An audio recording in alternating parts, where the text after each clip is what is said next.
Hello and a very warm welcome to you. I'm Hayley Palmer. It's so good to have you on tonight's show because we are joined by GB News presenter Nana Akua. And here is what happened when I caught up with her.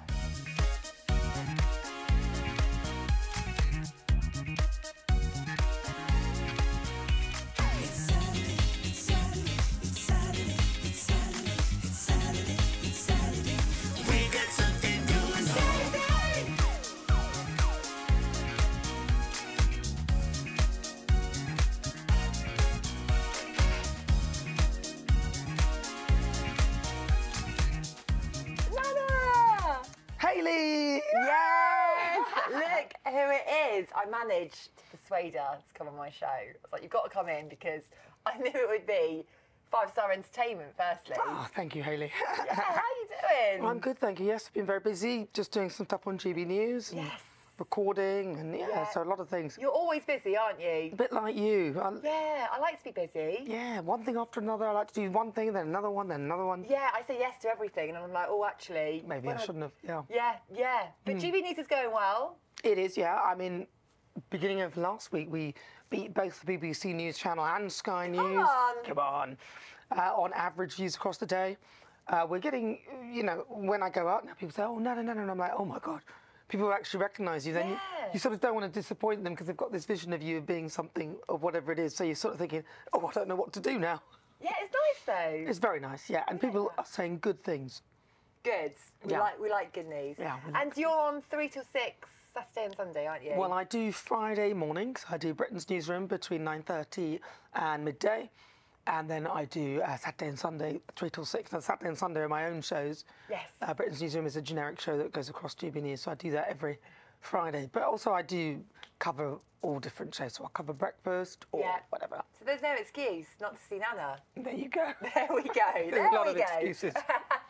But we want to know Nana's song choices because it tells a lot about a person, but the first song is actually Thriller. I love this track. I remember it was because we just moved to the States because I was educated in America. Well, not in America. My parents lived in America and I went to boarding school in the UK. And this song was being played, the video was being played on MTV. And a lot of people hadn't seen it because obviously we are many years behind America in this country. And I just loved it because I went to the hairdresser and asked to get my hair like the girl in the Thriller video. And I came out and it was just nothing like it at all. She'd given me a wet look. I had really big hair, long hair. She'd given me a wet look that was so close to my head and really small that when I went to school, because I used to fly back to school to see the nuns, Sister Teresa said, I said, ma'am, what do you think of it? And she went, it's very flat. But fabulous, nonetheless. So. Yeah, absolutely. Well, here we go. Here is Thriller Michael Jackson, and later on you might just see Nana and I doing the Thriller dance as well. Here we go. Yeah.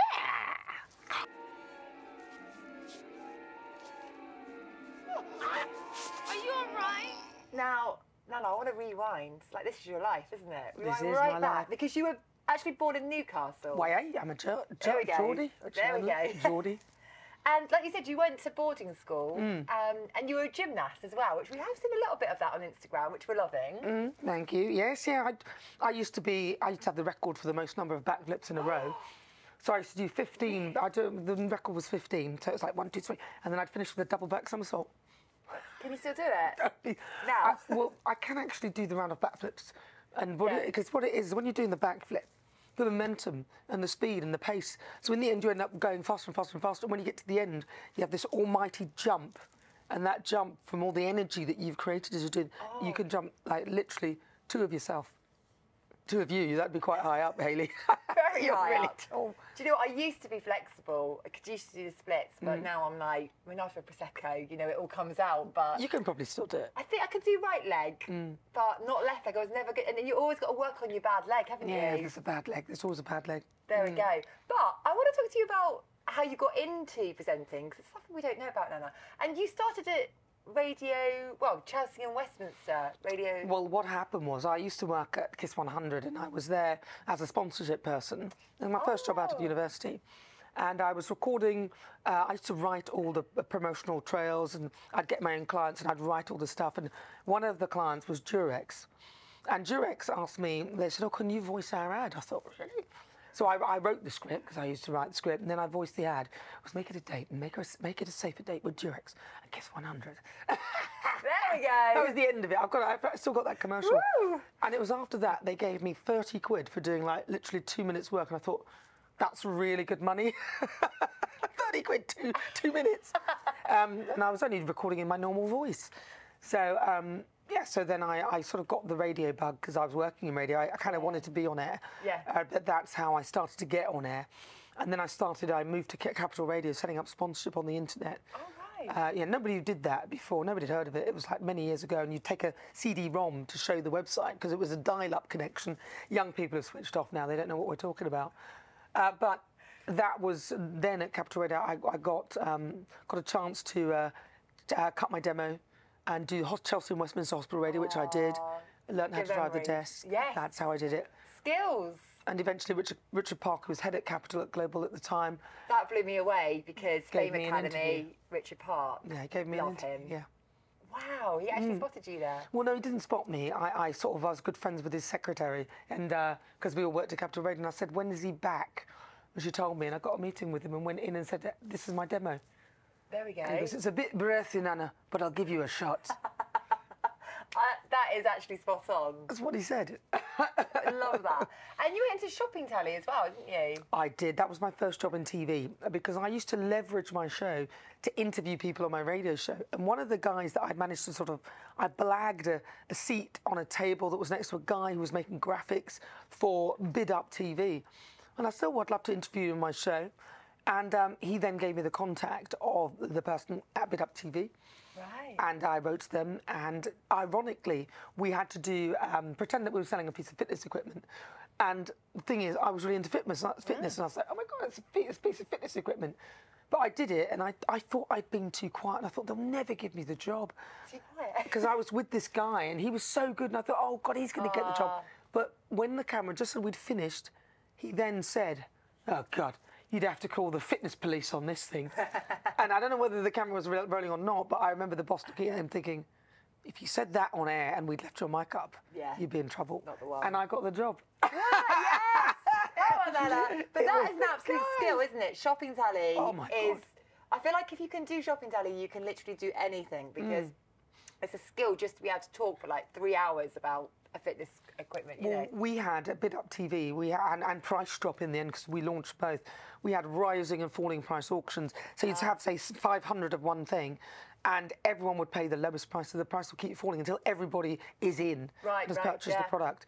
So the aim was to get the where that line stops quite at a high place.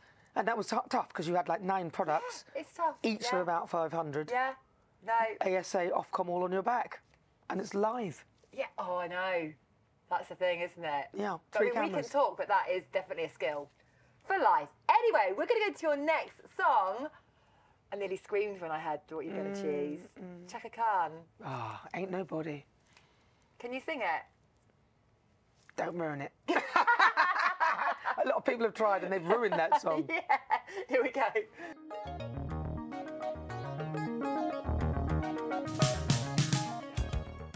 Now, we have got a quick fire question for you, Nana. Oh. Are you excited? She never told me about this. No, I didn't. I'm just slightly surprising scared. her. Nana just sat down and I'm like, surprise! But I know you like a challenge. So here we go. First song that you ever purchased? Bridge Over Troubled Waters, Simon Garfunkel, on a small little record, single. They were the good old days though, weren't they, with a little record. First gig that you ever went to? James Brown, Brixton Academy. And I even laminated the sort of flyer and everything, J and a B. And yeah, he was great. Absolute legend. Song that you like to drive to? Had to be any kind of dance music, so maybe something I like to drive to, or some Dire Straits, or yeah, bit of Dire Straits. Take that. Getting Ready tune. Is there a song that you just put on that you're like, come on? It'll be probably something like Inner City, Pennies from Heaven, some dance music. I do like a bit of dance. You like a bit of dance, don't Yeah, you? yeah. I'm a full-time house woman. Dance floor song. Bit of house? Yeah, bit of house. Yeah, motivational song. Yeah, I also quite like classical theme music. here? Anything with a bit of classical, but some sort of mix of drum and bass. But it's classical and it's dance, and I like that. Love that. Wow. We're going to go into your next tune, which is... Is it the Street Life Crusaders track? Oh, God. This is my takeoff song. Because I went to a boarding school and I'd have to be on the plane on my own, not literally all by myself, but without my parents. Sometimes there were other young people who were doing the same thing. Sometimes it was just me. And my takeoff and landing song, or the takeoff song in particular, was Street Life by the Crusaders, because the plane from JF Kennedy Airport in New York would tilt to one side and you'd see the grid system of New York like a jewel all lit up. And then it would tilt to the other side, you could look at the other side. And the extended version, great. Oh, yeah, here we go.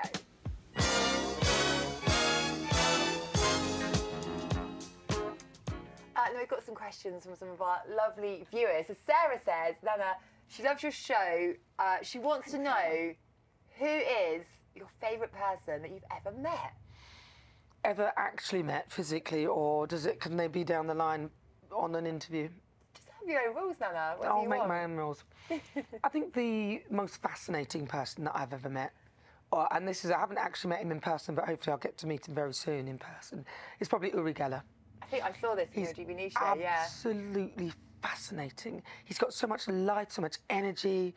He's funny but intelligent, and just, and he's always. I interview him regularly on my show, and he's always got something fresh to bring to the table, something interesting to talk about. The amount of people that he's met, and he's got like a car with spoons. I mean, there was somebody who had a spoon on his car, and he didn't like what they did. And he goes, "I'm taking the spoon off," and he threw the spoon off. So he's fascinating. He's very funny as well. Great sense of humour. So that is probably the most interesting person. You've interviewed so many people. I really have. Do you ever get nervous, or are you just like... Not particularly. It depends on the concept of the interview. Yeah. If it's just a chit-chat, fine. Yeah. But if it's a more political interview, then, sometimes you've got to be up on your knowledge and you've got to be ready to try and sort of... Do you do a lot of prep beforehand? Because obviously we just watch the show and we go, well, that's great. But, that's behind the scenes. There's so much that goes on, isn't there? Oh, always, yeah. You do a lot of prep, because I read everything. I read all the papers. If they've got an autobiography, I'd read their books. Yeah. Just so I know who they are, what they are, and what they stand for. Yeah. And just other things that people might not know about them. Yeah, it's always good to have a little fun fact. Well, we're going to go into your next song, which is Hotel California. Oh. Why this song, Nana? It reminds me of trekking the... I did a show years ago on Channel 4 called Lost, where we were dumped somewhere in the world. Turns out that we were dropped in the Sahara Desert. I mean, they'd even whited out the windows of the plane so you couldn't actually see, with the shutters and everything, so you couldn't see where you were going. They landed a few times, so you couldn't work out your bearings. Then you got off the plane and they made sure you were blindfolded. And that'd be my worst nightmare. We had no money and you had to trek across the desert and get to a place and get back to the UK. It was a race. And the reason why I chose this song is because Mr. Sidi Bey, if you're watching, thank you so much for those tickets. He we managed to blag some tickets from Sierra Leone. I think we were in Sierra Leone or Dakar, Senegal, to Morocco. We managed to blag some tickets, flight tickets, and we had to sleep on the floor of a hotel. And as the full back catalogue of the Eagles was playing on literally a loop. And every time Hotel California came up, I was up for it. Yeah!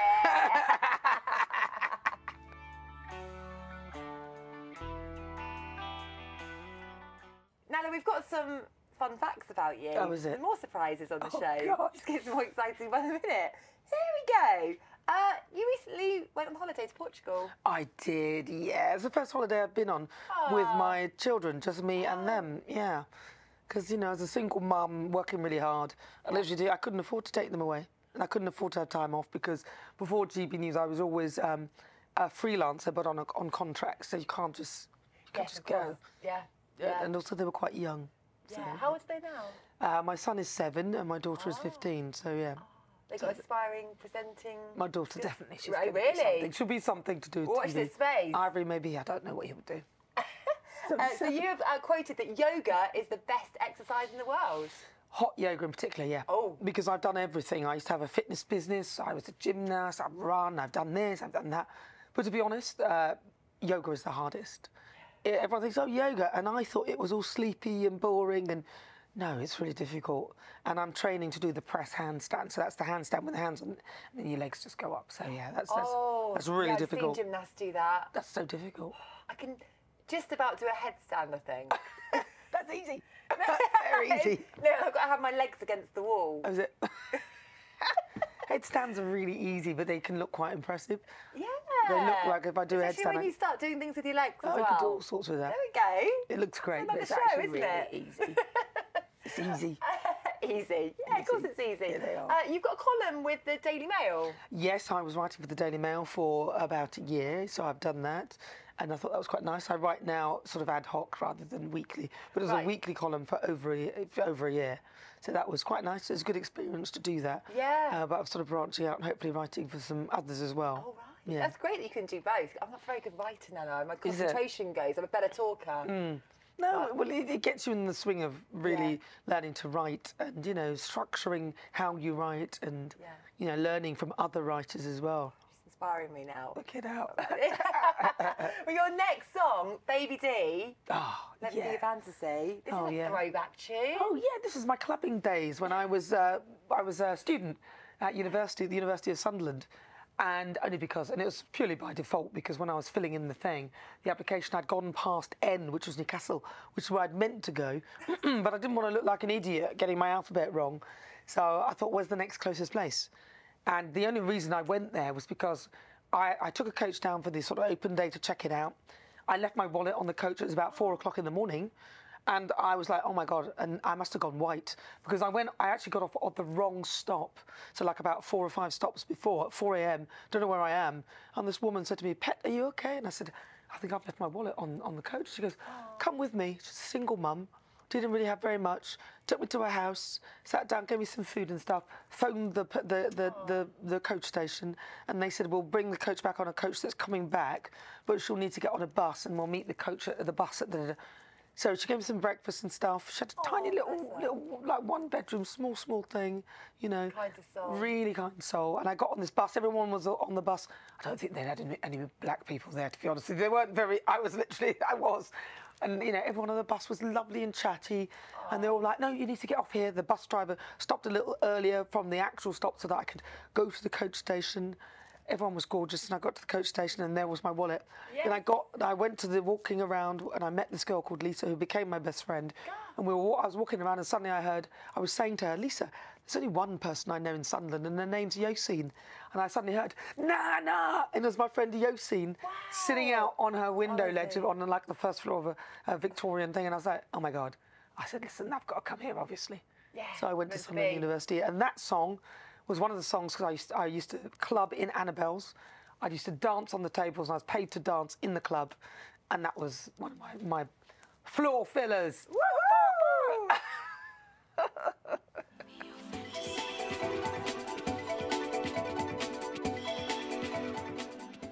Nana, we could actually talk to you and hear all your little stories all day. We just want story time with Nana. I feel like she's got a lot of content going on. But what's coming up for you next? Obviously, we've got your shows going on. Any other future plans? Well, at the moment, I'm looking for a husband. No, I'm not really. That's there we lies. go. It's lies. Everyone apply. No, it's lies. What's the husband got to look like? Do you know what? My mother said to me, and this is what she said. She's in her 70s now, and she said, hey, Nana. Oh, hey, Nana's mum. She said, bring me a man, a billionaire who looks like a horse. So somebody who looks like a horse is not very good looking, but load of money. You don't mean no, I'm not bothered. I'm not bothered. No. What's next is just enjoying what I'm doing at GB News. Yeah. I'd love to write a book, so I'm sort of getting ready to put that together. Yeah. And GB News is a good vibe, isn't it? I always say this when I go there. I just love it behind the scenes as well. Oh, it's lovely. It's honestly such a nice place, isn't it? Oh, it's lovely. As soon as you walk in there, it's just so much fun. You meet so many people. Yeah, it's lovely. It's always have a good time there. Lovely vibe, beautiful energy, wonderful people. Yeah. And I think probably I'd look to do a music sort of radio show. I think I'd like to do. Yes. That would be my next mission. Absolutely. Well, Nana, this has been amazing because I came on your show and I was like, we've got to get her on. We might get in her to do a headstand on Instagram or handstand or flip. Well, my wig will fall off. That'd be interesting. You could slow-mo it. That'll go viral. Because I'll tell you what, I'm so fast. If that happens, I'm so fast, you wouldn't even be able to slow it down and see what I look like. It is the one and only Nana, everyone. Huge thank you, Nana Akua. What a guest on tonight's show. And thank you to you at home for always tuning in and supporting me. It's so appreciated. Thank you. Now, I will see you same time, same place next week. Don't go anywhere. I'll see you then.